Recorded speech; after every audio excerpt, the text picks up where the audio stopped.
सुनकर सती देवी ने विचार किया, क्या कारण है जो पिताजी मुझे नहीं बुला रहे हैं? क्या मेरी यशस्विनी माता भी मुझे भूल गईं? आज मैं भगवान शंकर से इसका कारण पूछती हूँ। ये निश्चय करके सती देवी ने सखियों को वहीं ठहरा दिया और स्वयं भगवान शंकर के पास गईं।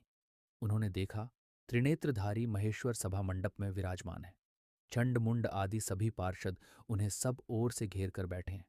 नंदी, भृंगी, महाकाल, महारौद्र, महामुंड, महाशिरा, धूम्राक्ष, धूम्रकेतु, धूम्रपाद तथा अन्य बहुत से गण भगवान रुद्र का अनुवर्तन करने वाले हैं। वे सभी जितेंद्रिय तथा वीतराग हैं।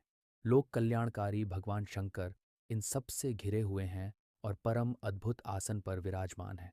सती का मन भगवान शिव का दर्शन करते ही उनकी ओर आकृष्ट हो गया। वे सहसा उनके समीप चली गईं।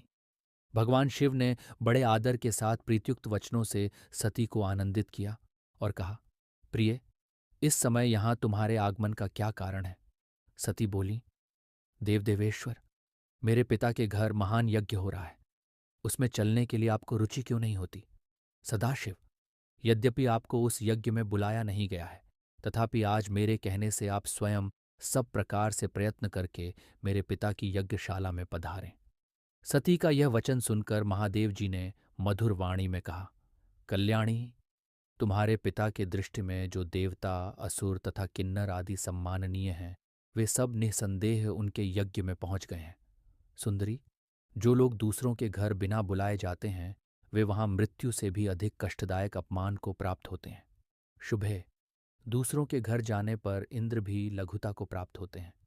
इसीलिए तुम्हें भी दक्ष के यज्ञ में नहीं जाना चाहिए।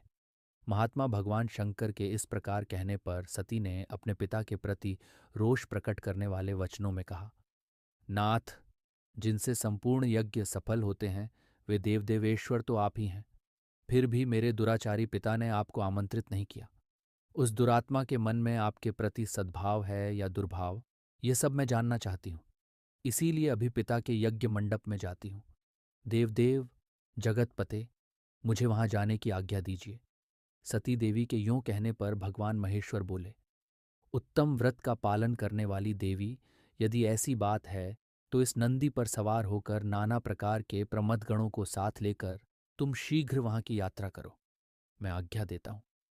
भगवान शिव के आदेश से 60,000 रुद्रगण सती देवी के साथ चले।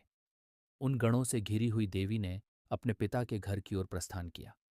सती देवी जब पिता के घर चली गईं, उस समय सब बातों पर विचार करके भगवान महेश्वर ने अपने मुख से यह वचन निकाला, अपने पिता